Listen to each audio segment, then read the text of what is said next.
Okay, hello, good evening. Thank you for all coming to Walthamstow Rock and Roll Book Club. Some new faces here. Thank you, new faces, for coming on. Well, I emailed them before Christmas. I wrote to Bloomsbury, the publishers, and said, hello, I'd like to, we do this thing, Walthamstow, blah, blah, blah. Can we have Allan? And then I forgot to kind of follow up on it. So, terribly late. Sorry, should have done this 8 months ago. I'm delighted that I don't have to do any thinking tonight. As some of you will have learned, if books are dead easy to read, it's just rock stars getting coked up, and I can get a crack out of it, I will do that interview.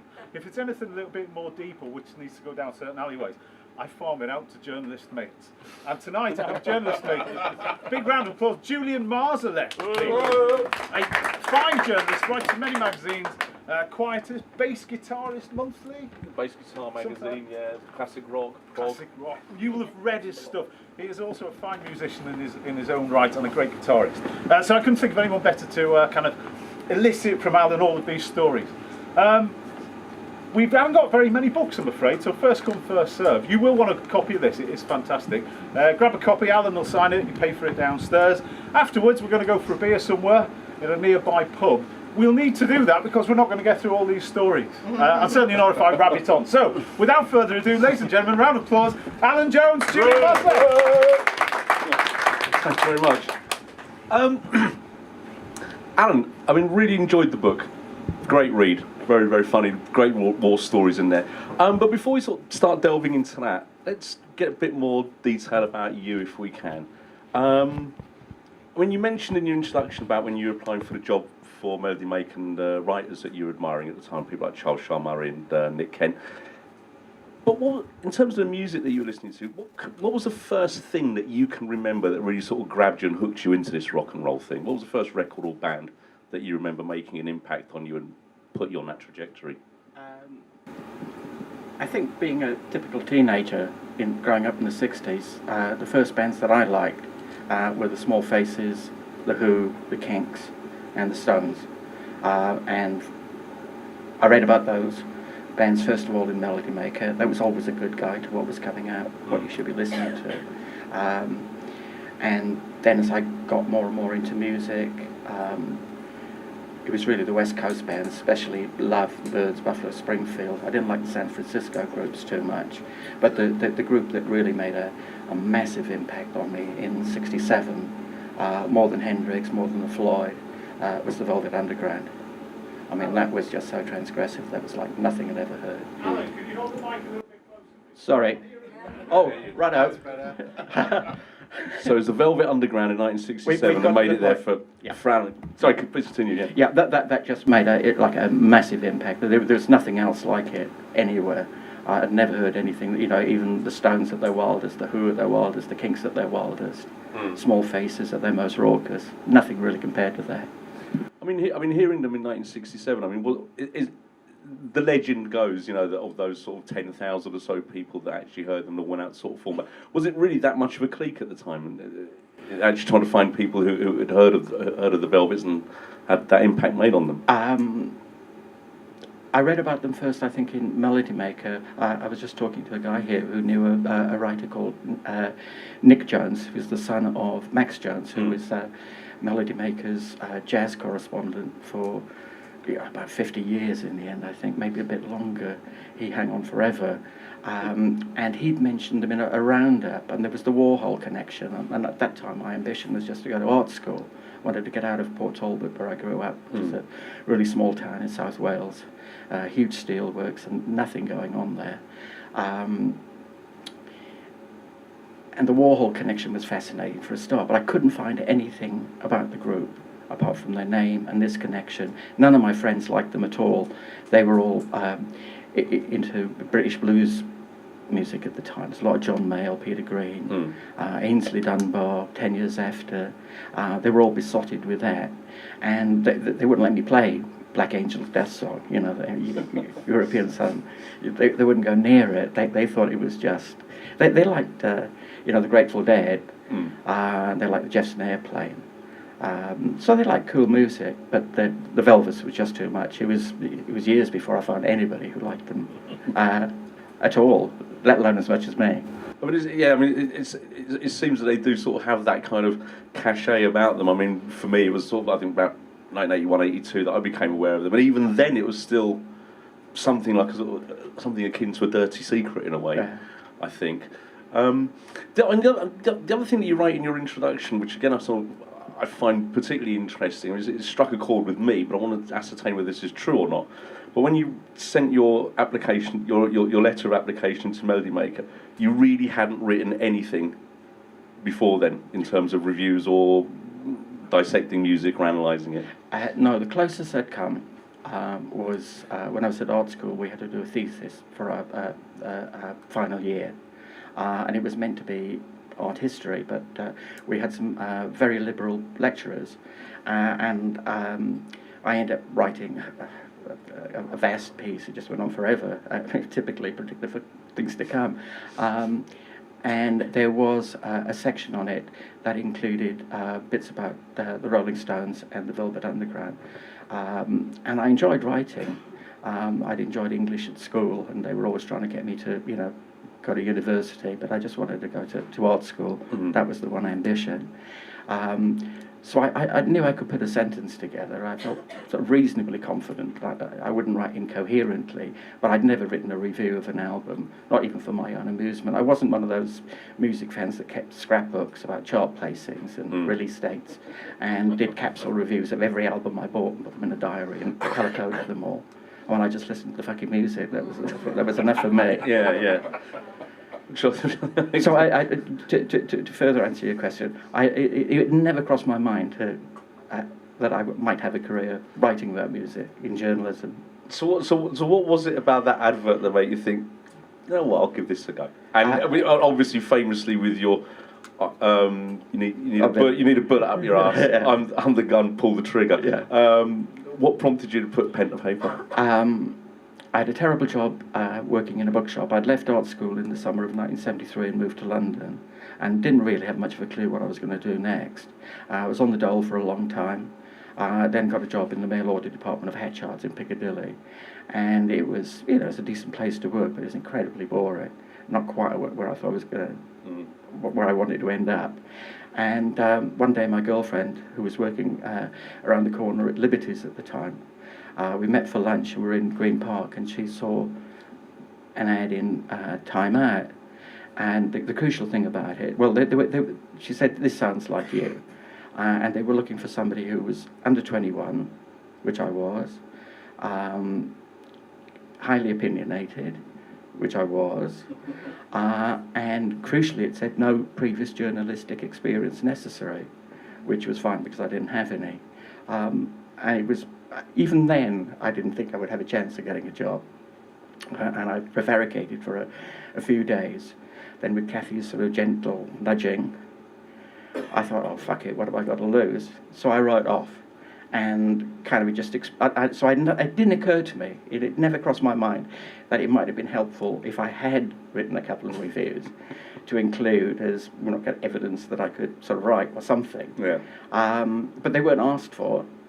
So I just sent them off a fairly long letter because I couldn't describe any previous work experience, so I described myself in much the same way as earlier described to you. Just a typical teenager who read Melody Maker religiously every week from about 1965, but had lately, so this was the beginning of 74, found something lacking in it. It was falling behind the enemy conspicuously, because in 1972, when they were given 6 months to turn the paper's fortunes around or face closure, they started hiring people like Nick and Charlie, Ian MacDonald, and they completely revamped it. It was much more brilliant, and I'd only at that point seen no more than a few copies. My brother, in fact, had been reading it, and I was at home and found a stack of them and started looking through, and I thought, fuck, this is really different from the NME I remember. And it was very different in tone. There was pictures, headlines, captions, everything about it was much more fresh, lively, irreverent than Melody Maker, which I thought at that point it had grown very, very stodgy. So I put that in the letter, hoping it would attract attention. Then, of course, I needed to end it. And I thought if I wrote something like, thank you for reading, look forward to hearing from you soon, it might be a limp way to end. Yeah. It wasn't a tirade. I mean, I think I was pretty reasonable in my criticisms, but I thought it might catch them on a hop. Somebody actually applying for a job at a paper they were criticising. And but it did get their attention. And what, of course, got their attention was that final payoff line, which I kind of, as soon as I wrote that, I put the letter in an envelope and ran down the street to the post box just to get it out of the house before I chance to change my mind. It's just as well that you didn't, clearly. Yeah. Here we are all these years later. Going back to the book, and obviously with the stories that you've got in there, and it's all placed chronologically, I think. Yeah. Well, not so much I think, I know. It's placed chronologically, which I think is sort of one of the strengths as well that you see, I think. Music changing, I think also the way that you approach your stories, I find changes through that as well.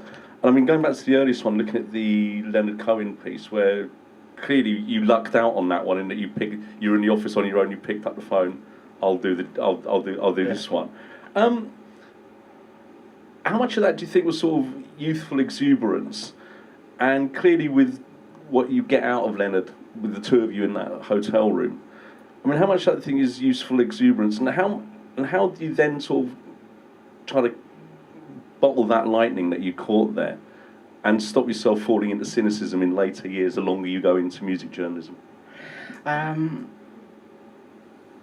don't know if it's youthful exuberance. It was just conniving, really. If anybody has read the book, when I was taken on at Melody Maker, the rest of the staff regarded me with some suspicion. I mean, they were all affable enough. There was nobody really unfriendly, except possibly Michael Watts, who was the assistant editor. There's a name that comes up a lot, yeah. Yeah, and he thought Ray must have had some kind of fucking brainstorm to employ me, because I couldn't take shorthand. I'd just never written. He thought I was just, why are you here? And he told me, I think on the first day, that I'd be lucky if I was there at the end of the month. 6 months at the longest. He sort of like doomed me. So I was immediately put on the kind of junior reporter, feature writer, Chitlin circuit. So I got all the jobs that nobody else wanted to do. Yeah, but you set your rollers in Slough, I see, as well. Oh yeah, that was just one of many. I mean, it was the Sailor, Shawaddy Waddy, Sweet. I mean, I did them all, and it was great. And I never said no to anything because. Having not written, I thought I should, try to learn to write as quickly as possible. So I did anybody they pointed me at without complaint, which won me a lot of favours with the rest of the staff, because it was the kind of gigs that they used to be sent on. They were now relieved of doing because they had me to send. But I was really desperate to do something, with a bit more heft to it. Yeah. I mean, I hadn't expected for a moment that I was just going to be set off on tour with the Rolling Stones or Lou or Bowie or something like that. But there were plenty of people I liked that I thought I could have done a better job on than some of the people who were writing for Melody Maker at that time, because they were really lazy. They were very, very complacent, very smug, which is the fucking shit out of me. So I wanted to get stuck in, basically. And as you say, I was delivering a piece of copy to Mick Watts' desk, and the phone was ringing and ringing and ringing.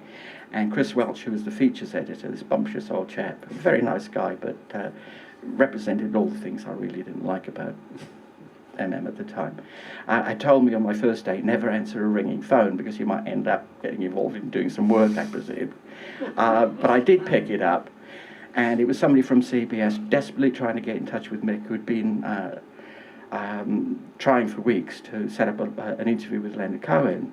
And Cohen at that time was meant to have retired. In fact, Melody Maker had run a huge story the last time they'd featured him in the paper, that he was giving up music and he was going away. He'd never heard from him again. But apparently, during this period, he just recorded a new album and he was in London. And he had agreed to be interviewed by Mick the next morning, 10 o'clock, at a hotel in Sloane Square. And could I get this message to Mick? Nobody came back to the office that afternoon, which was not unusual because there were a lot of record company parties on, people were out interviewing on the road, whatever, mostly down the pub. And I realised I didn't have any contact details for Mick, and there's no sort of email, text or anything in those days. I didn't have a phone number for him. I suspect if I tried a bit harder, I might have been able to crack him down to get him this incredibly important message. But you did your best, didn't you? Oh, well, yeah, but I'd already actually decided that I was going to just fucking turn up and do it myself and see what happened next, which I did. I went around and did the interview with Cohen, and I thought I'd read his books, I had his records. I thought, I'm not stupid, I think I can hold a conversation with him. And he became very engaged. And in fact, we returned, I mentioned the thesis that I'd written earlier, and that formed the kind of spine of the conversation that I wanted to have with him. Basically, it boiled down to a comment by Anna Akhmatova, a Russian poet from the Second World War. And she proposed a question at a famous lecture. It said, after Auschwitz, how can there be poetry? And I was interested in the art that was a response to that kind of Holocaust act. And I started to talk to him about that. And it just took off. He talked for about half an hour incredibly fluently about this whole concept of music as lamentation or celebration. And it was fascinating. And I thought, all I've got to do is transcribe this, keep out of it, just tell the reader where I am. I've just met Leonard Cohen, this is what we're talking about, and let him go with it. So I was able to write the feature up very quickly. And Mick Watts, by then, of course, by the time I got to the office after interviewing Cohen, Mick knew what had happened, that I'd sort of hijacked his interview, and he wasn't best pleased. And it seemed that he wasn't even going to allow me to write it up. Then I kind of sniveled and cried and crawled a bit. And he said, well, have a go at it, we might be able to use some of it. So anyway, thus encouraged, I went home and wrote the fucking thing, had it on his desk the next morning, put it in his in-tray, which was hardly overflowing. And it stayed there for like the best part of the day. At one point I had to go out and interview the Rubettes or somebody. Came back and he was still sitting there. So I went up to him and nearly, I think everybody else had gone except probably Max.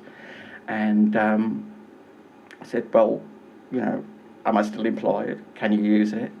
And he just went, some of it. It wasn't as bad as I thought it was going to be. Oh, you twat. And I thought, well, at least, anyway, I haven't been sacked, because I suppose it was a sackable offence to, nick the assistant editor's exclusive under his fucking nose. So anyway, Mick was on his way out, and I was feeling relieved, that I still apparently had a job for the moment. And then Mick said, oh, by the way, Brian Ferry's got a new solo album coming out. I'll tell you tomorrow who to phone and fix up the interview. And so I'd made the impression that I desperately needed to on Mick at that point. And although he gave me a hard time for the next 10 years, he also, he was the person that taught me that there was a lot more to writing than putting one word after another and hoping for the best. He was a brilliant, brilliant writer. I was going to ask how fractious was your relationship with him, because you do give the impression that you were quite under the cosh for him for quite some time. Deservedly so in most instances, I think. I don't think they'd had anybody like me working for them before, because I didn't expect the Melody Maker office necessarily to look like the party room from backstage of a Led Zeppelin tour or anything like that. But I was unprepared for how quiet, conservative, and fucking dull it was. I thought it'd be a bit livelier. So I was pretty lively, and especially so much was happening. And I was just bursting with a lot. This is where the youthful exuberance comes in, I think. Yeah. I mean, I wanted to go to everything. I wanted to write about everything, interview everybody. If we were in a meeting, the weekly editorial meetings, and they were looking for ideas, I'd have stuff written down, put my hand up. I'll do that. I'll do this. And I go, no. Whoa. So I was just really, really keen, and my timekeeping wasn't very good. Often I'd come straight into the office from, party at Nick Lowe's place or something. Yeah. Or, just at a gig. I'd be up all night somewhere. And it got worse rather than better. And I used to get in, pretty often. I was never late with, the actual features or anything. But just I remember... physical self. But I remember once we'd been chasing Nick Lowe for an interview for ages. And it always kept being put off, It's just Nick wasn't interested. And finally, he said, "Yeah, I'll do it. Come around to Stiff tomorrow, and we'll have a chat." And so I told Mick and everybody who was in the office, I'm going out, I'm going to Stiff, I'm going to get the Nick Lowe interview, probably spend a couple of hours with Nick over a few drinks, and I'll be back. And Mick said, you better be back. And so I went, and I ended up in Liverpool with Nick. And in Glasgow. And I think about a week later, I called Mick from Glasgow. He didn't know where I'd been. I had tried, a couple of people in the office I'd spoken to, but they hadn't told him. I said, please pass the message on. I'm getting pennies to put in the telephone slot. But this was typical of Nick. You go around to interview him. He said, I know a nice little pub. Where is it? Liverpool. Okay. So we got, and Stiff were playing there. It was the Five Live Stiff tour. That was their next date. But when I got home from that tour, it was at a weekend, so I went to this kind of horrible little flat I had in Camberwell at the time. And there was all mail piled up. I'm looking through, and there was a telegram from Mick, and it said, if you value your job, be in within the hour. It had been there for 5 days.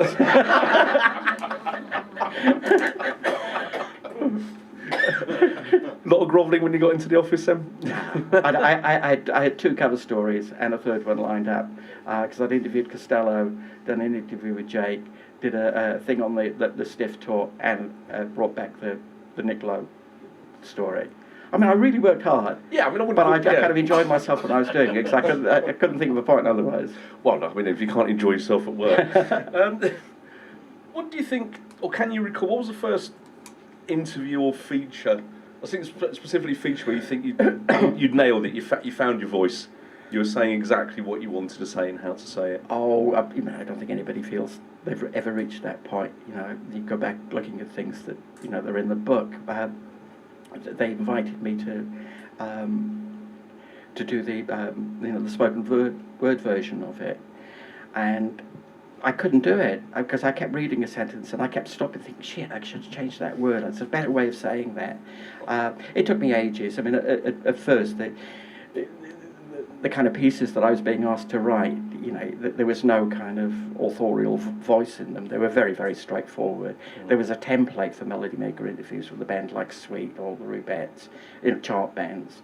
And all you had to do was get a comment about the new single, which was usually, we think the fans will like it. Oh, right. Were they going to tour? Oh, we're looking forward to getting back on the road. Hopefully there had been some recent controversy in the band, like, the drummer might have threatened to leave. So you get them to talk about that. It's, we're all happy now. We're all getting on together. The only thing you could hope for that might liven up the copy is if one of the band's rivals had a record in the chart that they hated, so you could get them to kind of, you'd stir up a bit of malice. But other than that, it was very constricted. You just churned these things out to this kind of template. So it was a long time, I think, before I began to feel comfortable with the sound of my own voice on a page, if you see what I mean. Yeah, is there any one sort of, thing from that particular period of time where you sort of think to yourself, yeah, that's one where I got it, that's what I'm happy with? There was one, and it was a big one for me because it was a story that I'd wanted to write. I was banging on to Mick about it for ages. I'd really liked the sensational Alex Harvey band. And at that time, pre-punk, they were just about the most exciting thing you could go to see, except for maybe when the Feel Goods started up in the pubs. But Alex Harvey was on a big stage by then. I mean, he stole the first Nebworth festival from everybody. I mean, it was just absolutely amazing. And so I've been a fan. I'd interviewed them a couple of times. I got to know Alex pretty well by then, used to see him socially. And he would always talk about Glasgow, and he grew up in Glasgow when it was, probably the biggest slum in Europe. It was a ghetto. It was ruled by gangs. It was, by legend, it was known as No Mean City. I mean, it was, you saw reports from Glasgow on the news, and it was really, really frightening. The Gorbals especially. And I thought it would be fantastic to take Alex back there. And I knew he had friends still there. And his dad still had moved to a kind of new estate. But, Alex knew enough people there, and I thought it would be fantastically interesting to go with him. And he was up for it, and then Mick saw the point of it, And I went off, and the thing that I wanted to do was like a profile of Alex and the city and the place where he came from. So there was very little actual music in there. And that became a sort of template for what I wanted to do. Because by then I thought, well, we've got a review section. Somebody else will have written, an album review if you were doing an interview around a new release. And people can buy the fucking record and listen to it for themselves, So that allowed me to explore a lot more things in a piece than just going through, what was it like working with this new producer, or how did you write the songs? That could be taken elsewhere. And with Alex, it was just on his memories of the Gorbals. And you could see there were obvious ways in which he was referring to his music and his songs, but I didn't, kind of concentrate on that. And that was a really big breakthrough piece for me. It's a very stark picture that you paint, even anecdotally within the book as well. But looking back on it and say, with the way that you portray Glasgow there, it does sound like a particularly terrifying city. And Alex Harvey's one of those characters that recurs several times within Can't Stand Up as well. Yeah. Another one that does, and I think is particularly interesting, is Joe Strummer, who of course you knew in Wales. Yeah. Given the length of your relationship, how long you knew each other, how did he change over the years, and how difficult or easy do you therefore find it to write about someone that you know well? Well, I ended up writing about the person that I knew well in the book, which was when the first time that I met him down in Newport. He just fetched up from, I think he just dropped out of Central College of Art at the time, and he had some friends down in Newport, so he came down to stay with them. I think it's only intended to be down there a little while, but was down there for about 3 years in the end. And at that time, I just to see him mostly at the Student Union building. A group of us would gather to watch the Old Grey Whistle test on this banged up old telly, and he would just have to listen to me shouting, swearing, every fucking band that came on, especially if it was Camel or Wishbone Ash or something like that. And he seemed to be kind of amused where other people were really annoyed, because I was kind of very lippy. And he knew my girlfriend, Kathy, through another friend, and he wanted her to cut his hair, so she gave him his first sort of rock and roll haircut, which changed him completely. He went from this sort of rather kind of shaggy-haired chap who was sort of bumbling around. He really did get a tough guy walk with his new haircut. And then he started coming around to my flat quite regularly to listen to some of the music that I was always banging on about at the Student Union building. But I couldn't get him to fucking listen to anything that was any good. He hated the Velvet Underground, hated the MC5, hated the Stooges, thought David Bowie was absolutely dreadful, that Lou Reed was, what did he call him? A decadent tart, I think. Hated Roxy Music, obviously thought that, the spawn of the devil, just didn't like it at all. The only things that we really dug were a Lee Dorsey compilation I had, a Little Walter compilation album, a bit of Dylan, and Exile on Main Street. But couldn't get him to listen to anything else. He was retching. He hated glam rock with a vengeance. Couldn't come anywhere near it. The thing that I find interesting about Strummer, with the numerous biographies that are out there, and obviously the amount of features have been written, plenty written by you as well. It's very much a man of huge contradictions. I find. Did you ever sort of get to who he really was? Because there were so many sort of different facets of his character. No. I didn't know him that well in the late years when he kind of disappeared. We'd keep in touch, and sometimes a bit poignantly, because I think he felt very, very lost. But with Joe, the one thing that struck me, he was very, very impressionable, and he could be, pretty easily led. And the biggest change I saw in him was when he joined the Clash, and the in the 101ers, he was pretty much a driving force. Organise this, let's do this, let's do that. He made the sort of decisions. And I don't know what it was about Bernie that he had, I wouldn't say he had a hold on him or over him, but Joe was uncharacteristically timid around him. Joe left the 101ers, who I really loved and written about and championed and all that, before their first single came out. And at that time, I thought it was, probably the sensible move. I could see that he was,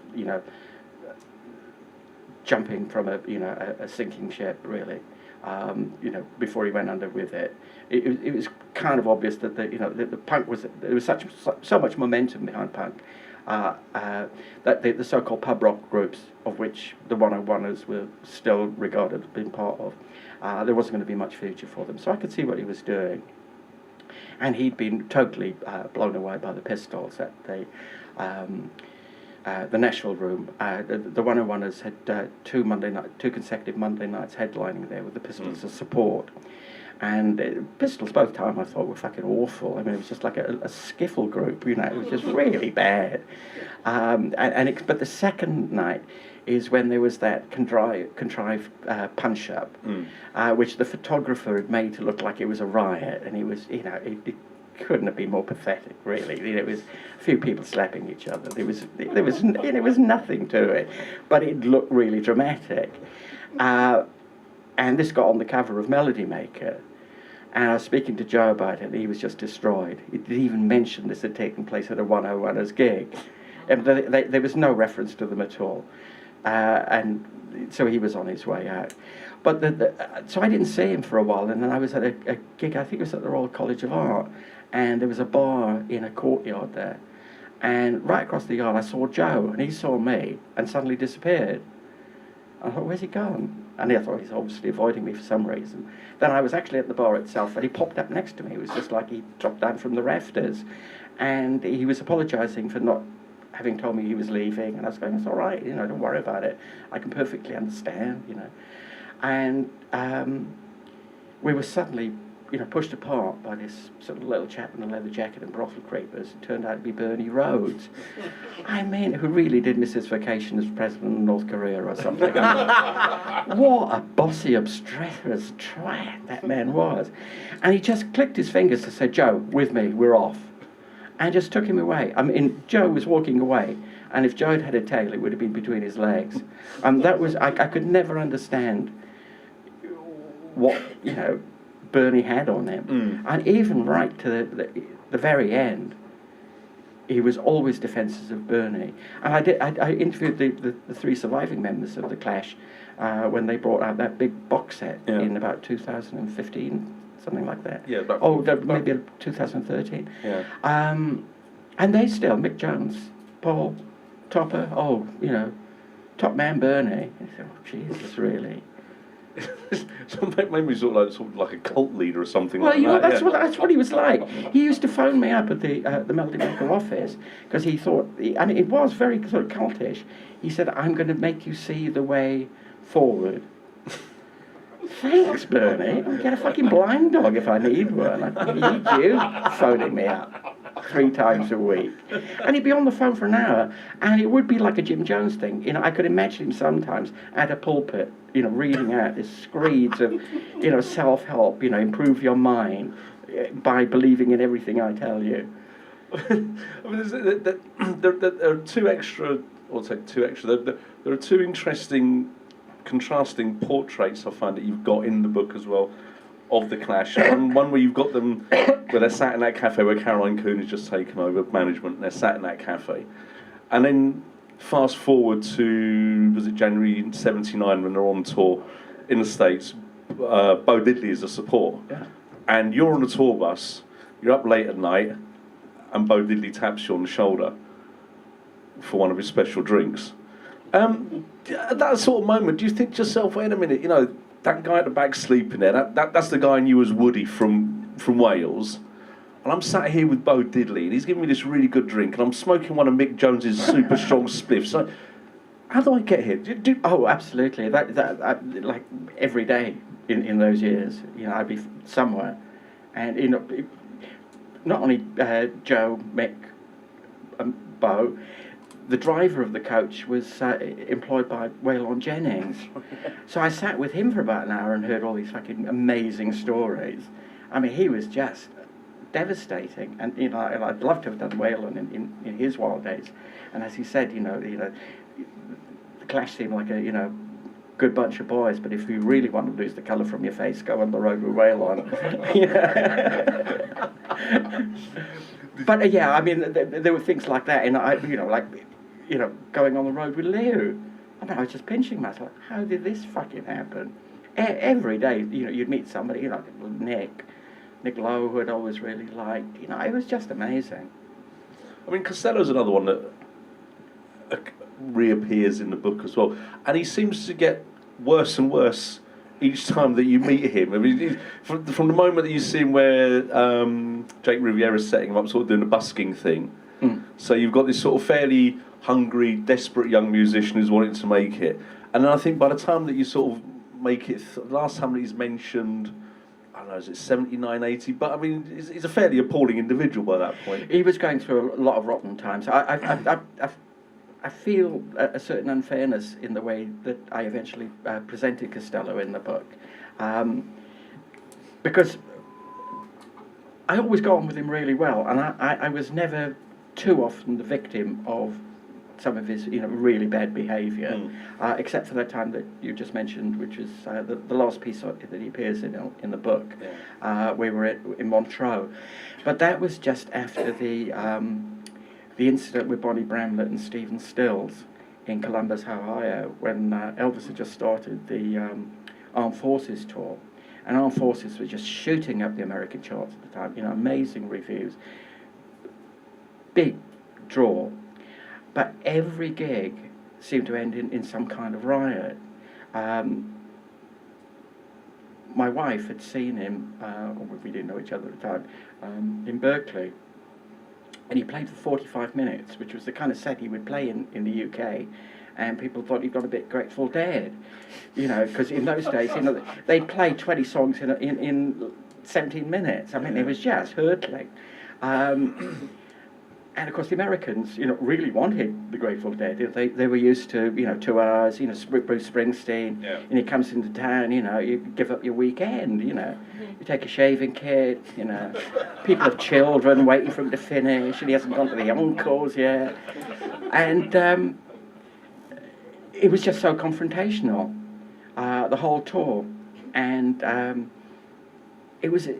And I know Elvis was really, whacked out on a lot of coke at the time, and Jake didn't need coke, he didn't need speed, he was already volatile enough already. I mean, that man was like a stick of dynamite, getting sweatier by the second, you could go off in your hand. But it had been a very dramatic confrontation. Elvis thought that they were so off the radar in Columbus that whatever happened between him and Bonnie Bramlett, that the Costello group was staying at a hotel, and Bonnie and Stephen Stills and their tour party stopped off for a drink. They weren't staying up there, they were driving on. But the two sides met in the bar, and Costello was just driven to insult them. Bonnie and Stephen Stills started slagging off English music, especially punk. Elvis, no great fan of punk, immediately leapt to its defence just because he was arguing with two people he. For him, they would have represented a lot of stuff that he'd grown to hate about American music, the blandness of it, whatever. And he just provoked the shit out of them by calling Ray Charles a blind, ignorant nigger. And of course, as soon as the fracas was over, I think Bonnie at that point punched Elvis, knocked him over a chair, and he broke his elbow. But she left, and the next day phoned Rolling Stone. And Rolling Stone had a real vendetta. Most of the American music press, while they admired the music, were incensed that Costello wouldn't do interviews with them. He just turned them all down. Jake, said, we're not interested in the American music press. We're just here to play for American kids who are going to be into the music. So he really pissed them all off. So Rolling Stone just leapt on it. By the time Costello got to New York, but at the end of that week, he was due to play 3 shows in one night, and there were so many death threats. He had to get bodyguards, and he always had a bodyguard with him after that. Whenever I saw him, Montreux was the next time I saw him after that. and you just couldn't get near him, and he was just twitchy, sweating, really strung out, very, very paranoid, and even I got the band end of it, but there was still something in him that was okay. And after I did him loads of times after that, and he was much, much better. He went away and kind of came to terms with what he'd said, eventually made his public apology, which at the time he wouldn't do. People were saying, you have to apologise for being a racist. And he said, I'm not a racist, so I can't apologise for something that I'm not. And he was, because if he'd apologised for it, he obviously would have incriminated himself as a racist. So he wouldn't do that. He couldn't do that. So this is an irreconcilable difference with the American press. So I could understand why in Montreux he was like he was. And I wish there'd been at least one other piece. There was, I think the last really big interview I did with him was 1980, something like that. It was when Spike came out. And I went 7, yeah. Oh, it was late as that, gosh, yeah. And anyway, I went to Dublin, and we'd been out the night before at the Irish Music Awards, and there'd been a party, and we hadn't got back to Dublin until very, very late, very hungover, so the next day we were pretty groggy. And it was one of those days, so only 11 o'clock, we don't feel like eating, but we do feel like drinking. So he just kept ordering drinks, they kept coming, and we were there till 5 o'clock, until I had to leave and get the flight. So by the end of it, we were both getting drunk again. And he was brilliant. We talked a lot about all those early days, about his aggression, his conceit. And he just explained, he was very frank about the whole lot. And you came out of it liking him a lot, I think. And unfortunately, for reasons of space, I just couldn't include that one. Fair enough. The other interesting aspect of your book as well is there are a couple of characters that come out that are featured in the book that aren't musicians that I find spectacularly interesting, or certainly the way that you present them. One is Angie Bowie, comes across as completely out of lunch in your piece, and the other one, which is absolutely brilliant, is Phil Lynnett's mum and her showbiz hotel. And I was wondering if you could sort of possibly, without affecting your book sales, explain about Phil Lynnett's mum's showbiz hotel. Okay, well, this is another Mick Watts thing. He was always on the lookout for something that would, take me somewhere where I wasn't expecting to be. And he'd read an article that Phil's mum had for, I think, quite many years, run a showbiz hotel in Whalley Grange up in Manchester. And he said, go and interview her. Could be possibly, a good story. So I can't remember how I would have got in touch with her, but I spoke to her on the phone. And she said, oh, yes, come up, he'll be great, So I got up there, and there's this huge old building. And I think I arrived about 5 o'clock, something like that. And she said, whisk me into the kitchen. She said, I share a scrap of a thing. She starts cooking, all this food, steaks are sizzling, spuds are boiling. And I'm trying to get the history of the hotel out of her, and colourful wasn't the word. It was a brothel basically, and a late night drinking club, and the hotel guests, such as they were all from showbiz in one kind or another. Dancing girls with other jobs as well. But her potted history of the place was just amazing. They had Maori dancers there, and Dennis, her husband, was always complaining because he was having to sweep up after their grass skirts had been shedding shit everywhere. And there was some magician whose trick was popping foam balls out of his mouth, called Lars, who did a runner on it. She was full of it. And George Best used to be a regular there. And actually... In what capacity? Well, I was wondering whether to go into it or not, but I don't think I will. But it involves Michael Parkinson, who was doing a biography of George at the time, with George's cooperation. Them and a room full of hookers, basically. But dot. Do you think yeah. I was hoping you could sort of fill in those dots. No, I think. the other thing as well that I'm intrigued. I mean, you were present at this legendary event. What exactly did David Bowie say to Lou Reed that warranted a smack in the mouth? Well, I think by common consent, it was as simple as, they've been talking about working together again after quite a long estrangement, and Bowie said that, I think he made a condition that Lou clean up. It's like wishing for a dog without fur. Yeah, it's a bit rich, isn't it? And so that precipitated the smack in the mouth that Bowie suggested that Lou clean up them. Yeah. In order for them to work together. I mean, obviously this kicked off, and you describe it in quite colourful terms as well.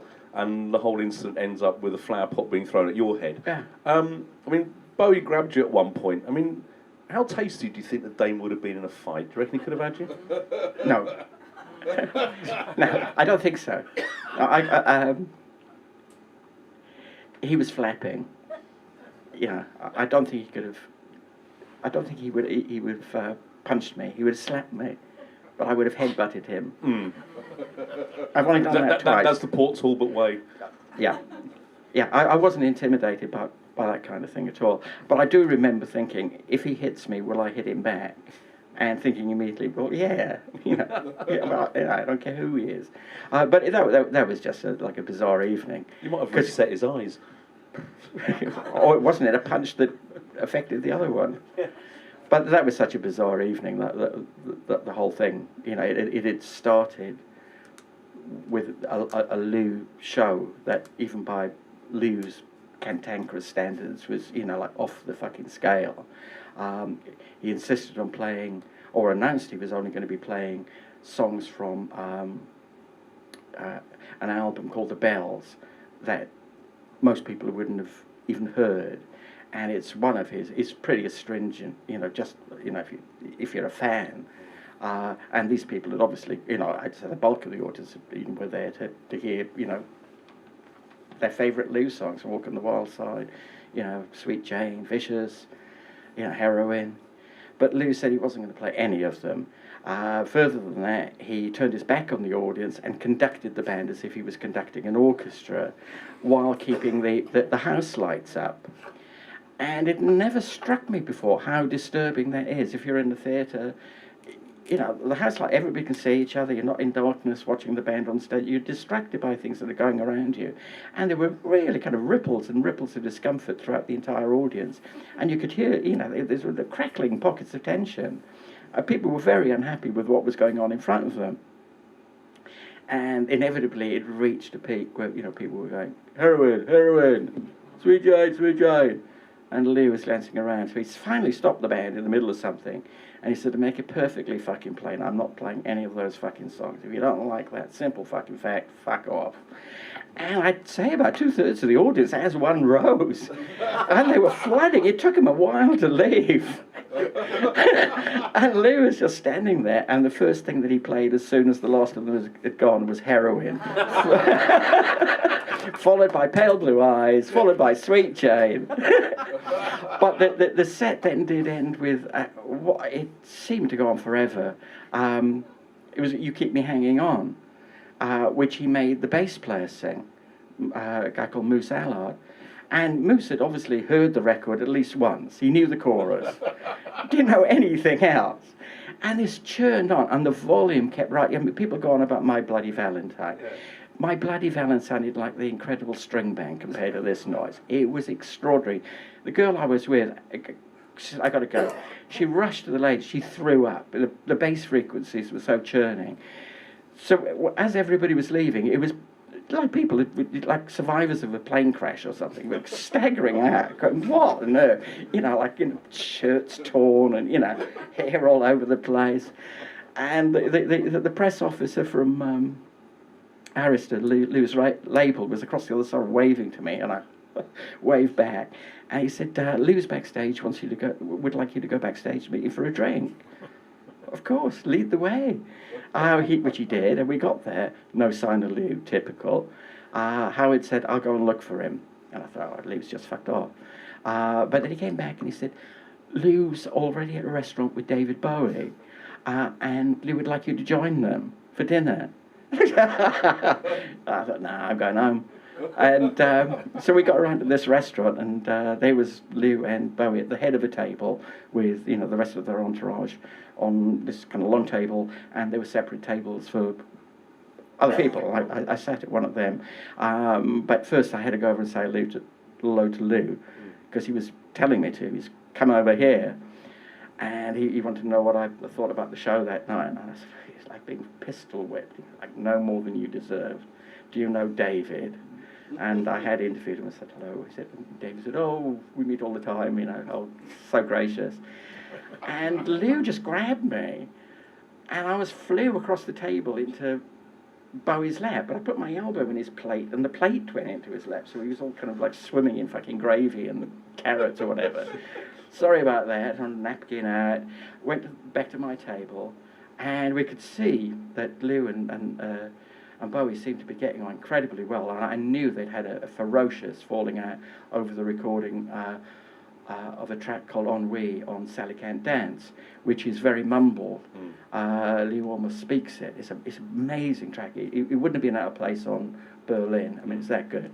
But Bowie had complained that he wasn't making the words clear enough, and they'd had a falling out about it. Hadn't spoken for a few years at that point, I guess.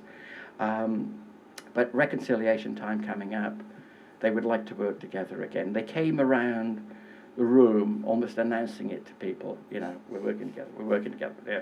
And so they went back to the table, and at that point the conversation must have developed a bit further, at which point Bowie fatefully said, you've got to clean up your act first. And Lou doesn't like being told what to do by anybody. And in this instance, instead of coming out with some coruscating one-liner, decided just to slap the shit out of Bowie. I was looking at it, I could see him dragging him across, he was bitch-slapping him.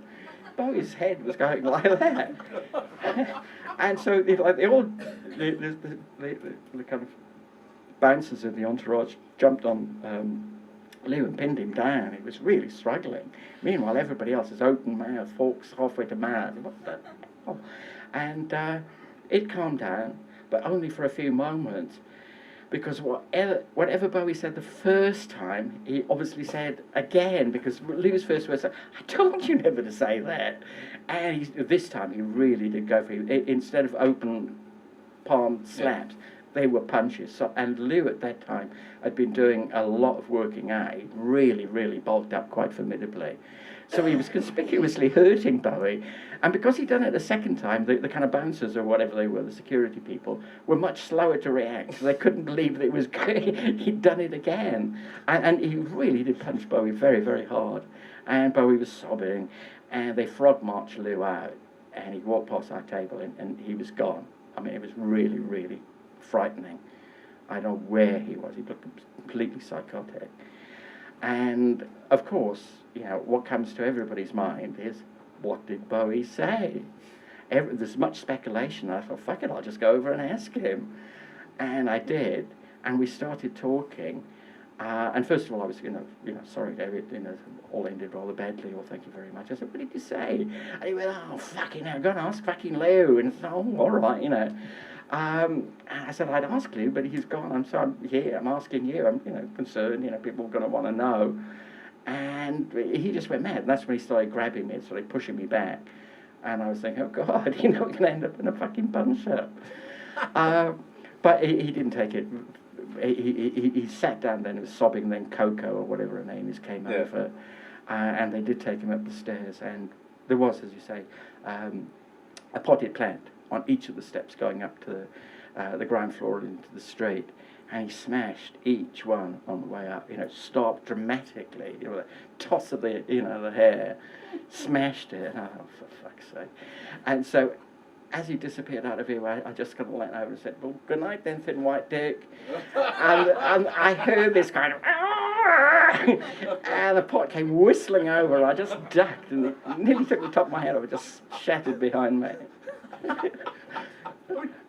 How would you describe your relationship with Lou Reed? I mean, again, it's another one. It's a recurring character through the book, and it's an interesting arc that appears in the book. And certainly there's that meeting in New York where you're going through several bottles of Johnny Walker to the final time, which is at the release of New York in January '89. By which point he's sober, he's now politically aware, he's into the ecology, man.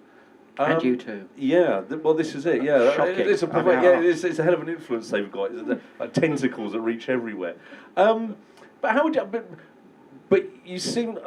I hesitate to use the word cordial because it's quite not that, is it? But you actually managed to have a conversation with him. If you watch footage of him being interviewed by Australians, for example, I mean that's the very picture of terse, isn't it? Yeah. Whereas you actually got a conversation with him. Well, I think I got a bit more than that. Yeah. I actually think I got on with him. Because at the end of the first interview I did, which had started so ominously, it was just a 20-minute tirade. He was trying to be as obnoxious as he could, so I would flee the room like the two people ahead of me in the interview queue had done. Mick Houghton, who used to write for a magazine called Let It Rock, and then went on to be quite well-known PR work with the Bunnymen a lot, KLF, a great guy. And he was out within 5-6 minutes. Leo just destroyed him. I remember Mick was very nervous before going in, and he had a spiral-bound notebook with his questions written out in. And when he came out, that spiral had just been unwound, which had been his undoing, actually, because he must have been doing it as Lou was giving him a verbal roasting, because he opened the book to look at the first page, and of course it all fell apart. And Lou just told him to fuck off and get out. Take all his damn paper with you. So Mick, humiliated, had to go down on his hands and knees, picking up all these sheets, take them under his arm, and get out. And then it was Giovanni Dodomo who wrote for Sounds, and he worked with his wife Eve, who took pictures. And she did. Giovanni had interviewed Lou at least a couple of times previously and got on with him okay. And Eve had taken pictures of him, but she wasn't allowed to that day. Lou didn't want his pictures taken by a woman, and it's very insulting to Eve, apparently. And Giovanni tried to intercede, and Lou just told them both to go. So out they came. I was thinking, Jesus Christ, this is the quickest queue I've ever been in. And I walked in, and he was sitting in a corner, and it was, like the black cloud of Chernobyl or something. I mean, it was just throbbing, like Rosemary's Baby eyes, everything, all cries. And and his first words were, what toilet did Melody Maker find you in, faggot? Great, this is the Lou Reed I want. And he then tried to be very intimidating, but I was such a fan, I was so infatuated. I wasn't going to be intimidated by this, it was just brilliant, and it was like the monologue just went on, and it was getting worse and worse and worse. And I turned on my tape recorder as soon as I got in the room, because I didn't know how long I was going to be in there, given the performance of the people before me. And I thought, Christ, this is just brilliant. It was just like listening to Lenny Bruce or something. It was hysterically funny. There was no way I was going to be offended by it. I would have been more offended if I'd gone into that room and he'd had a tea set and asked me if I wanted some chamomile tea. I mean, that would have been shocking. But this wasn't shocking. This was perfect. And I thought, Jesus, even if I don't get to ask a question, I can just transcribe this and I can make a really good feature out of it. And he went on and on and on, and he could see that I wasn't budging, and he seemed amused by the fact that I was actually laughing and egging him on. And then he kind of almost ran out of steam and started to kind of smirk a bit. And then I just said something, fairly straightforward, like, I said, did you just do that because you can? Because you're trying to impress me that you're Lou Reed? I said, what's the, who are you? Is that real Lou Reed? Or is that a performance? And he went, that's an interesting question, sit down and have a drink. He said, actually, there are a lot of Lou Reeds. And he started to talk about them all. And I think all the journalists had been told that there were things that you couldn't, during the interview, bring up with him. Apparently you weren't supposed to mention the Velvet Underground, Nico, David Bowie, Berlin, I mean, what the fuck are you going to talk to him about? So I started off with questions about the Velvet Underground, and, you know, he was perfect. I think that the key to it was I asked him what he would have thought of himself in the Velvet Underground if he hadn't been in the Velvet Underground. Of course, he said, I would have adored me. And, and after that, it was perfect. And, you know, we did the thing where, you know, somebody comes in and goes, time's up, and he goes, no, we're talking. And eventually we did run out of time. They were closing the office, and he asked me what I was doing the next week. And I said, it depends on, you know, Melody Maker, where they sent me, who they asked me to do. He said, no, it depends on me. I start touring Sweden, I want you there. What? He said, yeah, you're coming on tour with me. And he called Howard Harding in, and he said, Alan's coming on the road with me. And Howard's going, what? He said, get him a flight, get him a place at the hotel, and I'll meet him there. And a week later, a car turns up to take me to the airport, fly to Stockholm, car's there waiting for me, get to the hotel, and Lee was waiting in the lobby for me. He said, dump your bags, we've got somebody to meet. And we go off to this place that looked like the lair of a Bond villain. And it was Stockholm's, you know, biggest coke dealer, or whatever Lou bought. He went off to take it. Lou always did his drugs on his own, it seemed, unless he was sharing.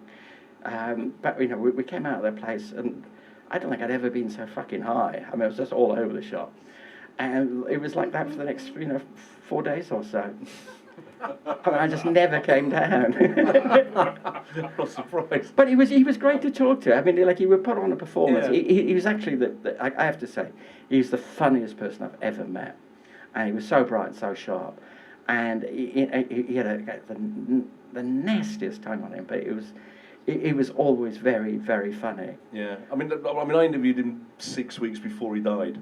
It was his penultimate UK interview, and I actually found him. I mean, we got on. I mean, it was as loose a definition as you can have as get on, in as much as he didn't sort of bite my head off like he did with the guy with the enemy before me.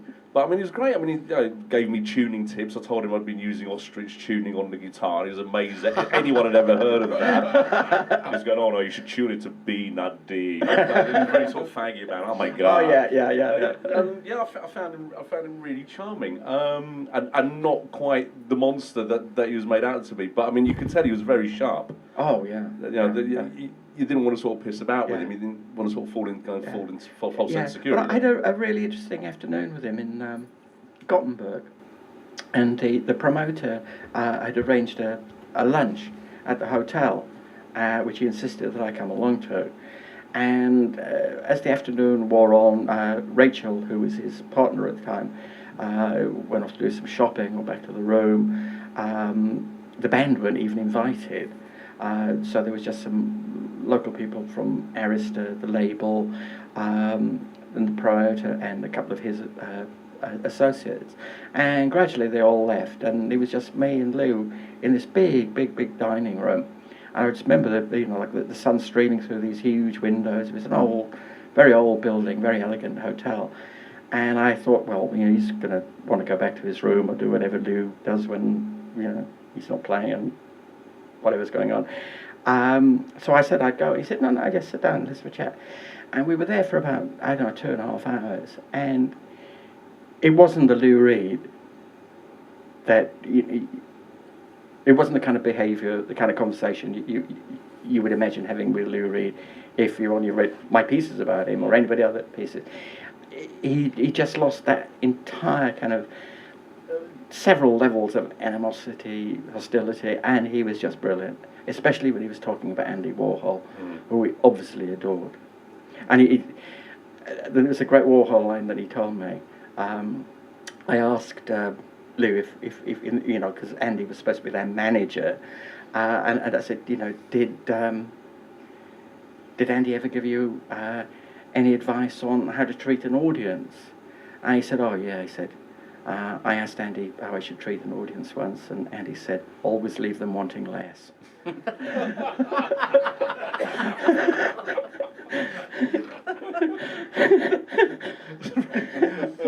mean, it's an interesting sort of piece of advice. I mean, because it comes on to next with the next thing I wanted to cover. Because I mean, another group that you feature in the band, which in a way treat quite sympathetically, given the way they're sort of viewed historically now. And I'm talking about the police and your trip with them to India and Egypt and Italy. And it's presented very much as sort of this sort of chaotic adventure, but you also present them as quite mercenary. I find they're one of those sort of few bands, I think, certainly for that period of time, that are very open about what their objectives are, and their objectives are fame, and it's about money, and it's about power, and that's very much what they want. And it kind of sort of goes against, it almost makes it sort of sound like rock and roll imperialism, that this is the next wave of imperialism that's coming along. And it also makes me laugh when you consider, Sting's later ecological point of view man, and hanging out with the guy with the CD player in his lip and all that sort of stuff. So, as I say, they come across as sort of quite mercenary, but you do make it sound like, quite clearly it was a hell of an adventure, wasn't it? Oh, it was an incredible adventure. Yeah, Bombay, Cairo, then on to Athens and Milan. Miles Copeland had told me, I think about a year before, I did a cover story on the police for Melody Maker, and I interviewed Miles, and he said that they had this kind of Far Eastern idea in mind, because nobody had gone out there. He was like the East India Trading Company or something. They were going to go out and conquer these colonies, former colonies, whatever, and come back with galleons loaded with treasure. He really did make it sound like the conquest of the Aztecs or something, that they were all these indigenous people who had more money than they knew what to do with, and they'd all buy police t-shirts and police albums. It was just thoroughly mercenary. And but he's in business. The group the group were always very upfront that they only wanted to, they were only in music, Sting especially was very frank about it, only in music to make money, to be famous. That's all he wanted out of it. Whenever Sting looked out from a stage, I'm sure all he could see was, like dollar signs, people with bank accounts, and how could they squeeze more money out of them? How many different styles of T-shirt, where's the next big gig they could play? It was all about converting fan enthusiasm into money, really. And that's the basis that the Miles worked on. At the same time, he was it was great for me. Go to Bombay, hang around in Cairo, go to the pyramids, get stoned on a horse and cart. Yeah, that's quite a graphic piece you've got there. Yeah, for £3 as well, I gather. Yeah, but Sting, this terrible habit. Wherever we seemed to go, he would have access to the national dress. So it was fucking embarrassing. In Bombay, he suddenly appeared in a turban. And you think, what? Words fail me. And, in Cairo, he had the full kind of outfit on, I'll bring this man a fucking camel. From Lawrence of Arabia. Oh, totally. You could just imagine, Orange. Are you going to tell me that he then wore a sort of pinstripe suit once you got to Italy then, when you played in Milan or something like that? No. Gangster hat. No, that would have been perfect. No, I think that they had some luxury leathers delivered from some Milanese, fashion designer, and 3 really expensive looking motorbikes, because Miles had done sponsorship deals or some kind, but it was always conditional on the police posing on the motorbikes. And Andy Summers, who was quite short, these bikes were huge, was trying to get on it, and he actually fell off as they were kind of going around. And as he said, he fell on his guitar hand, and he said, we've got 8 numbers that we're stretching out to an hour and a half set. He said, I have to play fucking, one of those numbers, if I have to do another 25-minute version of Roxanne, because we're too busy posing for these kind of pictures rather than rehearsing as we should be. He said, that's it. But I think that was always the thing in the police. Miles was just energised to, fleece anybody inside. Maximising those revenue streams. That's the word I was looking for. Yes. Now this is one that really sort of raised my eyebrows as well in the book. In addition to sort of being present to Lou Reed bitch slapping David Bowie. You were also there when Ozzy Osbourne pulled out his old fella and we were all over the Alamo. Oh, yeah. Yeah. There was there was another Mel Jamaica trip, Texas. Didn't see that coming. But we were in San Antonio and staying at a separate hotel, and I was with the photographer Tom Sheehan, who was a companion on many trips. And we thought we'd go around to the place where Ozzy was staying, hopefully run into somebody so we could let them know that we were there and plan out the day. And as we got there, Ozzy was staggering out of the bar. It was about 11 o'clock. And I thought, God, the bar's only just opened, so he couldn't have drunk that much so quickly. But it turned out he'd been on an all-night bender and had only just got back to the hotel. And he was dripping wet, having fallen in a canal. So this part of San Antonio's got lots of canals going around it, so he'd fallen in the fucking canal. And he hadn't had a drink because, as I said, the bar hadn't properly opened. But as we were talking, and he was explaining why he was, still a bit damp, and he kind of placed me. The last time he'd seen me was when I got punched out by Tony Iommi. The bar opened, so we went back in, and we were there for ages. He's a very funny man, and so we were just chatting about the tour, and asking how it was going generally. But there'd just been the backbiting incident with somebody throwing what he thought was some kind of toy on stage, maybe a rubber bat. He'd bitten the head off it, but it was a dead bat, but a real bat. And, he said, it just came off of me, and I was chewing away before I spat it out. Oh, Jesus Christ. But the tour had been full of these, and somebody had thrown the head of a cow on stage. And I was just going, imagine coming to a gig with a cow's head in a sack. He couldn't. Money, cow's head. Yeah, we're all set to go. That's it, let's go, right, we're ready. And then he said, then somebody had thrown the cow's head, and he said, and it hit the dwarf. I said, the dwarf? I said, you got a dwarf on tour with you? And he said, oh yeah, as if, doesn't everybody?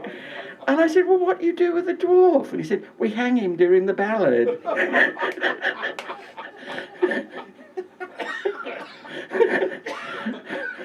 Another thing with that particular incident is that in order for him to go out, he dressed in Sharon's clothes, didn't he? Yeah, I think there's some of Sharon's and some of the wardrobe mistress that they had on the tour. So he came down, he was wearing, he said, because Tom Sheehan was desperate that we get some shots done. And he wanted to go down to the Alamo, famous landmark, Shrine of Texas Freedom, where Davy Crockett died fighting off, like a huge Mexican army, thus winning independence for Texas. It's revered.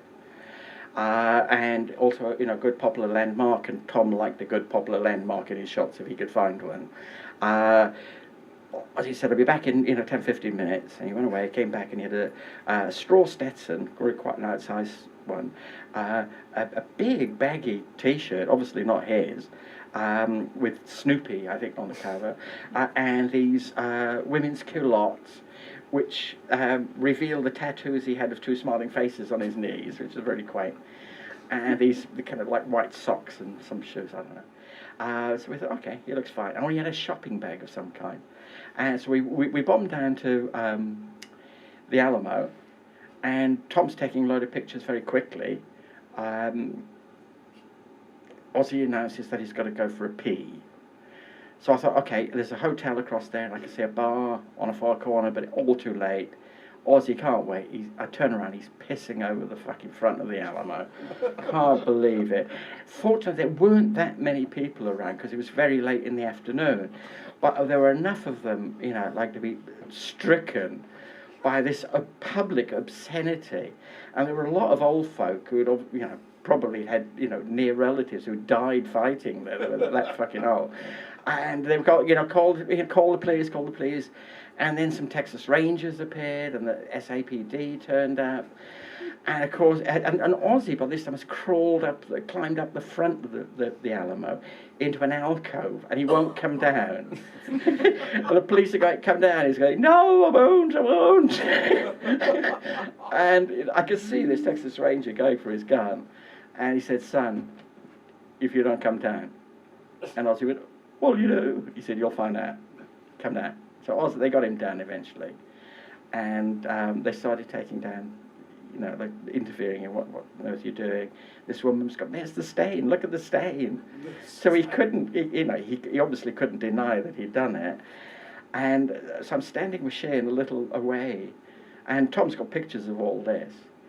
And he said, here, take this.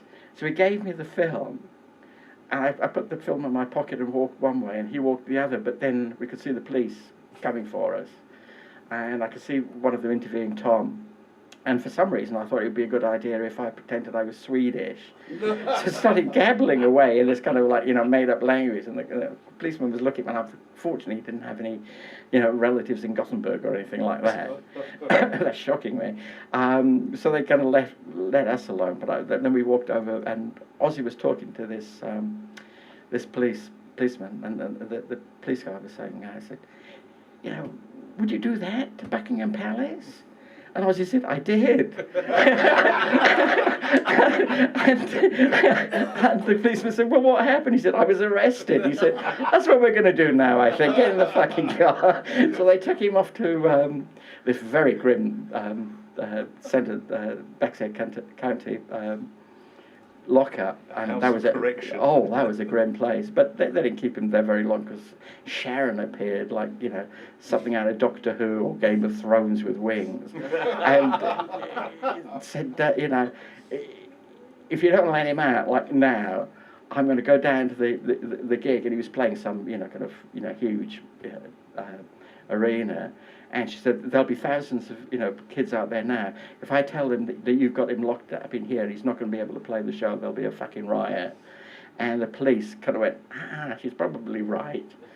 And he let him out, and he came out. He said, oh, it was great, that was fine. They put me in with an ex-murderer, covered in blood, lovely fella.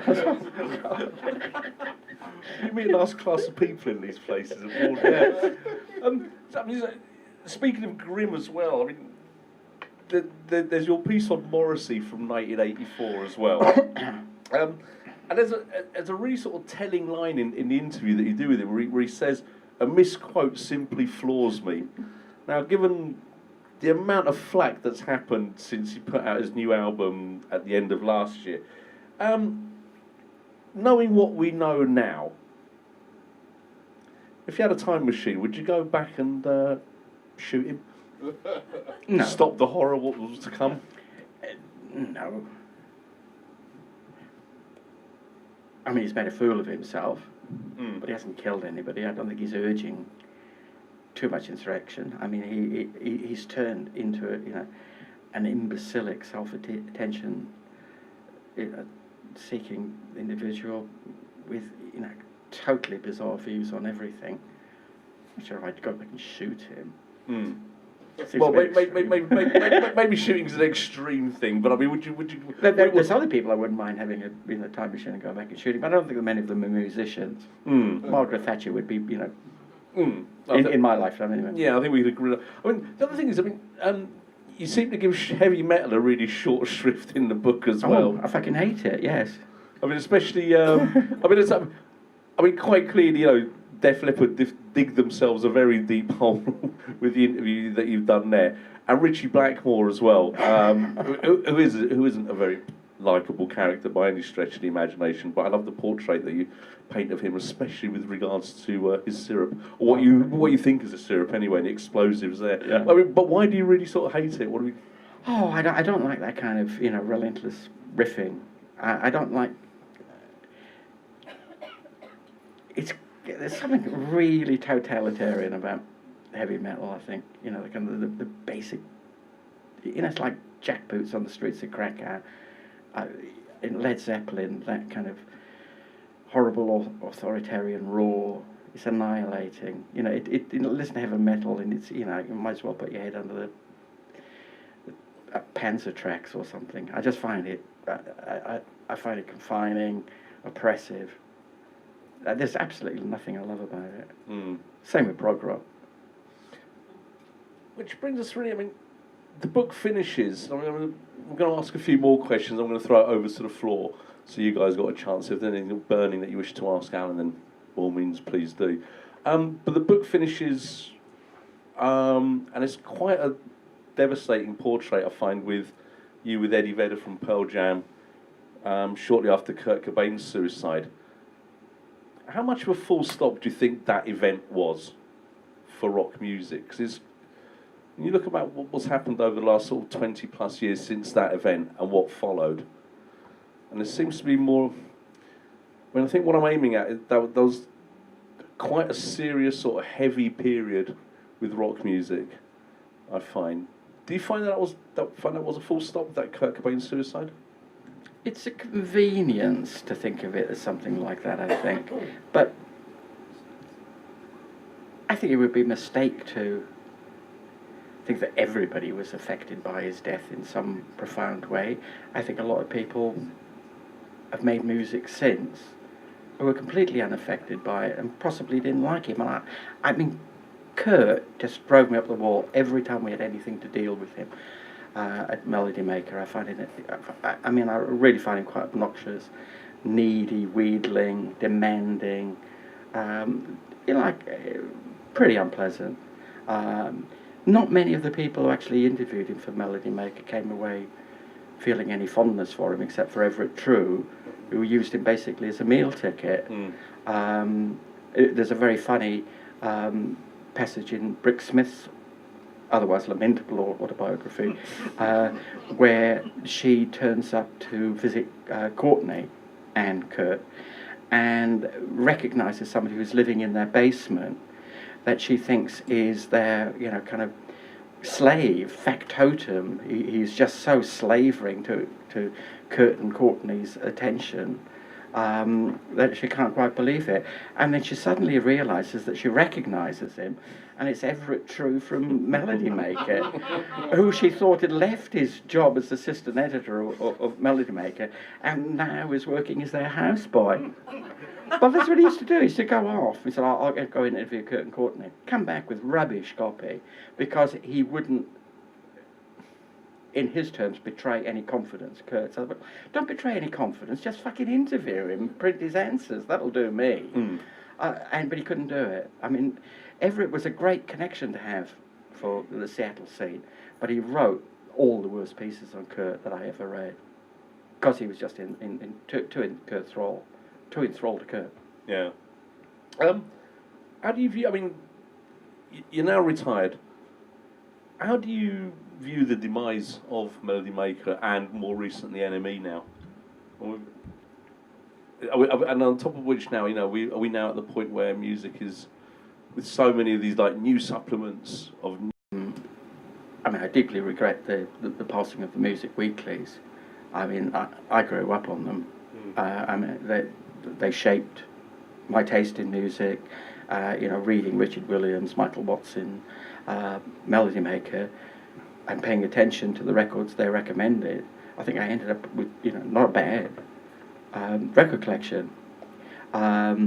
I miss the kind of weekly intercourse of reading a music weekly, that mix of news and reviews and topical features.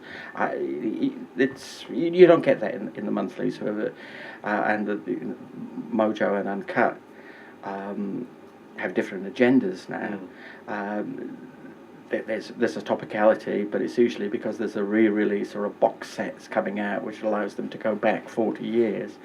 I think Mojo and Uncut have a singular problem, is that they can't get any younger readers, and the older readers that they have are really set in their ways and only buy it when, you know, there's, you know, like maybe 6 artists, bands that they can put on knowing that they're going to get a decent sale. The readers' tastes were stifling in the end. we'd have, kind of focus groups and kind of talk to readers about who they'd like on the cover or what they didn't like about the covers they were seeing from Us and Mojo. Too many dead people. Okay, who would you like to see on the cover?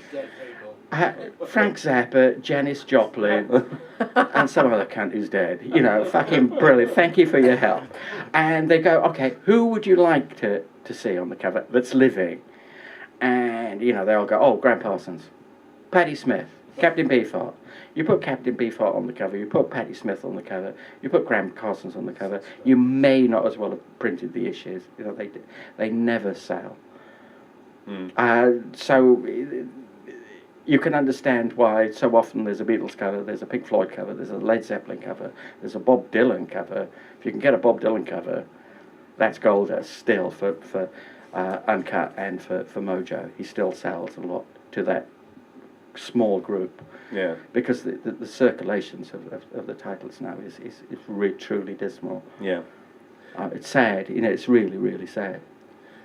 Is there anyone that you'd wished you'd interviewed, and why? Someone who passed you by that you wish you'd interviewed? Well, the one that always comes to mind is Graham Parsons, but he died the year before I joined Melody Maker. So within your professional lifetime? I mean, Dylan, obviously. But I think I'd have been too scared to do it. I mean, I lived in fear for a long time that, one day that call might come. We've got the Dylan interview you've been chasing for 30 years. So I was quite relieved that I got out and never got that call in a way. But yeah, it would have been great to meet him. It would have been great to meet him. I think the meeting would have been better than the interview because, he's not exactly open. No, this is very true. And speaking of opening things, we're going to open things over to the floor now. So does anyone here have any questions for Allan at all? Gentleman at the back there. All the years that you were at Melody Maker, did you read The Enemy the same week that it came out? And did you find that you were envious of some of the articles, that you thought that you were doing better at Melody Maker? Were you at the same time reading weekly The Enemy? Whenever I read Enemy at that time, I was always envious because I always thought that they had better layouts, better pictures, better headlines, better captions, mostly better writers. But the simple fact was that I didn't very often read it the week that it came out because I was on the road somewhere.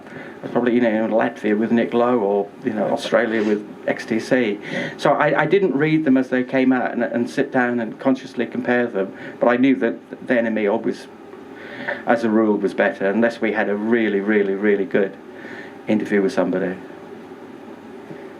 Any other questions from the floor? How old are you, Alan? I'm sorry? It's a bit personal. I'll be 67, my next birthday, the end of July, 28th. Rubens is known here for those kind of questions. My question, Alan, what didn't make the cut in the edit of the book? If there was another chapter, what would it have been? Probably the one on Elvis Costello that I mentioned, where it ends on I present him better in that piece, and it kind of explains his behaviour a lot of the time in the early pieces, which, as I say, was pretty abrasive. Yeah. He wound a lot of people up, made a lot of enemies. I'm not that au fait with Elvis Costello, but I learnt a lot from your book about him, and he's an angry little man. He was. It's terribly sad. Elvis this week announced that he's got a bit of a problem with cancer, so let's hope he recovers from that, because he's a great artist. Yeah. Quite so. Oh, yes, please. I came to Melody Maker December '87. I remember the very first issue of my sister bought it. You two on the front, great Tom Sheehan, double, Lady Ribbon, and all the rest of it. And having just come from the Smash Hits, and then coming to Melody Maker, where I was reading about the Young Gods, knew nothing about them, Sugar Cubes, birthday, single year, what have you, and it really opened my eyes a lot of things. So I stayed with Melody Maker up until 1985, Brit Pop, loved it at the time, going back, didn't really do much for me. But is there any genre, I mean, compared to Melody Maker, compared to The Enemy in the late 80s, early 90s, covered a lot of things like acid house and rap a lot more compared to the other. Is there any kind of genre you think you can focus more on? Or do you think you covered everything? Well, I think we covered basically everything that was going on at the time in one way or another. Sometimes we treated things well, sometimes not so well. I can't think of anything that we particularly missed out. And you mentioned you didn't like metal that much, so you had Ben and Dub Stud Brothers, Morrison, sort of like, and Carol Clark did a bit better. Yeah. But do you think you could have covered that more, or you had? I like a bit of metal. I like the late '80s type of metal. Do you think you could focus on that? There were already specialist heavy metal titles, and heavy metal fans gravitated towards them. If we put, say, Saxon on the cover, it wouldn't sell terribly well for us because their fans would wonder what they were doing on the cover and suspect it was some kind of stitch-up, and we were just going to take the piss out of them, and they wouldn't have been wrong. I think you got the balance completely right actually, but I'm wondering whether there's any genres. Well, it's too late now. I've got another question, got time. Are there any writers, I mean, Paul Everett True, you say you use Kurt Courtney as a meal ticket. It sounded like you didn't have that much respect for his writing. I mean, he was fun to read, he was just too... Well, after I'd finished rewriting it, it probably was. Who would you say were your favourite writers from that era or from your tenure? From Melody Maker in that particular era. Well, let's take it at that, because you mentioned the Stud Brothers, and I loved them. I thought they wrote some fabulous pieces, often on bands that I wasn't terribly interested or even knew about. But one of the favourite things that I can remember that we published was a piece that Ben and Dom did on a group called Wolfsbane, and they were a kind of heavy metal band from Burton-on-Trent or somewhere around the Midlands. And I really didn't know much about him, but at an editorial meeting, they came up with a very persuasive reason for going up to do it. And the group were getting quite a bit of attention. And we just said, yeah, go and do it. And they did an absolutely fabulous piece. I mean, it just absolutely hilarious. But it was an insight. And again, like a bit like the piece that I wrote on Alex Harvey in Glasgow, this was about them growing, Wolfsbane. I think the lead singer's name is Blaze or something. Blaze Bailey, yeah. Oh, there we go, Blaze Bailey. And he just seemed really, really funny, but kind of desperate, kind of sad, and it was obviously kind of, a pretty grim town that they were growing up in, and there was a description of a pub that I all too quickly recognised, where people are kind of, just around the edges of it, it sounded like the Weatherspoons from hell or something. It was awful, but it's just beautiful. It was just really warmly done. It's neither condescending. It didn't exploit for humorous purposes anything about these characters, because apart from the band, they had this kind of entourage of mates they'd grown up with, who kept coming in and to the pub and leaving the pub, and then they go to Birmingham for a curry, and it's like. Somebody suggested they'd fly to New York on Concorde, and they get in this old van and go down, and people think this is the night out of their lives. It was just beautifully rendered. It's a lovely piece. But I love the Stud Brothers, and at that point, 84 through to early 90s, we had Chris Roberts, David Stubbs, and Simon Reynolds all on staff, and that was just brilliant. That was a brilliant period.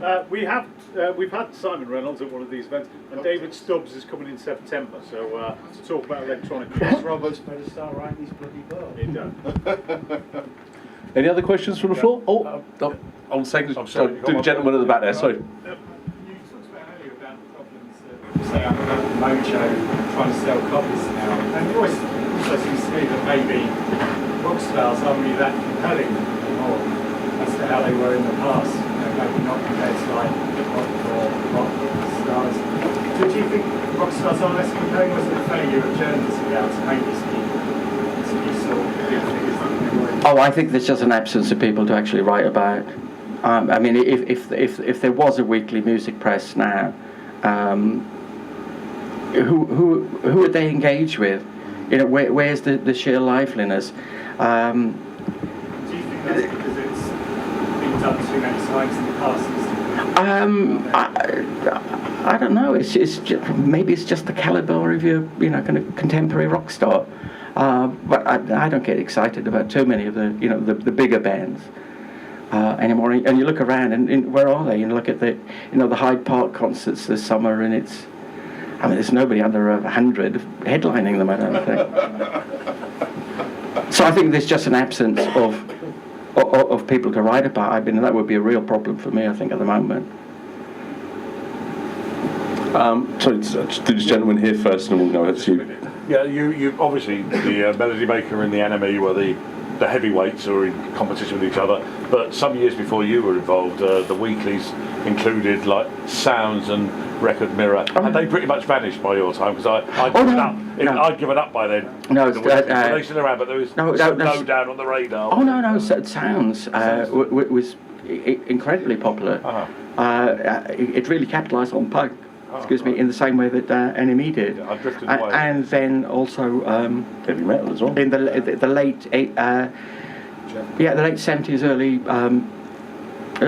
late 70s, early 80s, there was the new wave of heavy metal, and they profited out of that very well. And the Record Mirror. That struggled on. That was the first of the quartet to go. Yeah. Gentleman at the back there.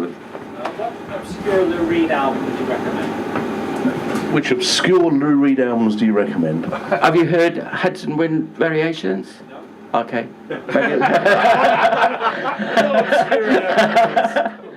That's an album of instrumental pieces that he composed to play while he was doing his Tai Chi exercises. But it's absolutely beautiful. It's just tones on a guitar. It's like a sweeter version of Metal Machine music. One with lyrics? One with lyrics. Growing Up in Public. Okay. I'll check it out. Yeah, okay. And question from the gentleman about there, Rupert. Congratulations on the book. Thank you. I had a question for you. When you were the police in Milan, the Cramps were supporting them, and the hilarious section of the book where you talk about Brian Gregory scaring you witless. Yeah. How did the conversation go when you finally got on the bus and he asked you about necromancy? I kind of tuned out. He droned on for a while. I don't remember it in any detail. I think he might have gone silent. I don't know if he actually knew anything about necromancy. It was just a question he asked me. Well, he did apparently sort of collect the bones and other sort of bits and pieces from whatever cemetery in whatever town they played in. Oh, when he was into necromancy then, and I wasn't paying enough attention. No, apparently he was. Apparently he was, yeah.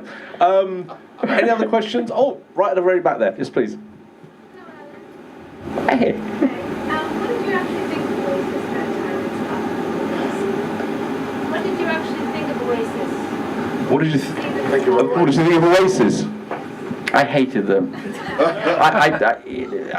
Britpop, I thought was an abomination from start to finish. Britpop basically killed off Melody Maker.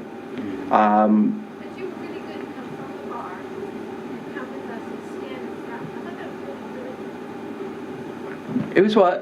You came from the bar, we were all at the bar, remember? And you said, okay, I'll give it a try. Oh, was this The whole thing. was this up in Scotland? Yes. Ah, yeah. They'd flown most of the British music press up there for that weekend. I remember NME were up there. They'd taken over the top floor of one of the hotels. I think it might have been the Albany. And Steve Sutherland, the editor, was locked in a suite and wouldn't come out. He'd taken so much cocaine, he turned into Tony Montana. That would have been an improvement. But I never warmed to the whole Britpop thing. I think it was a terrible time in British music, and that includes the people that usually get a pass, like Pulp. You know, I just didn't like it. In fact, I remember that it reached a peak. There was the Euro '96 championships. There was a lot of football around as well at the time, and I just disappeared to Nashville for about just over a week to stay with Lamb Chop. And that's where I came back with the idea of leaving Melody Maker and launching Uncut.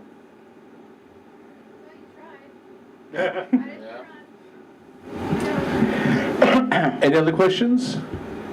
I think we're going to cut it there, actually. In that case, that will bring us to a close this evening. So big round of applause for Allan Jones.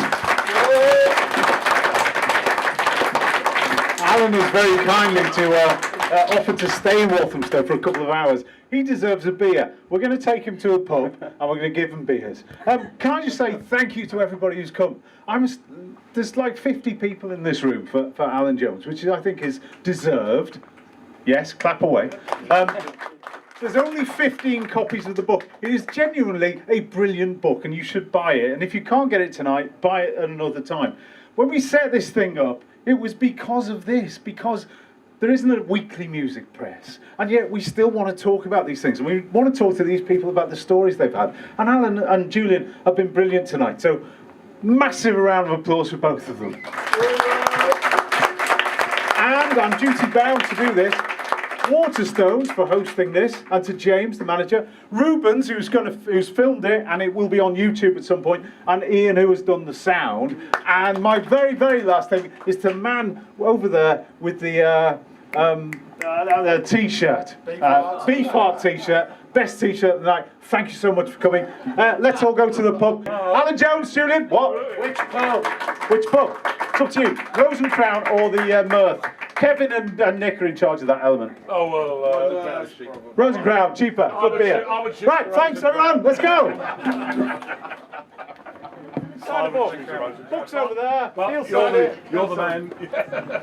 No, all I know.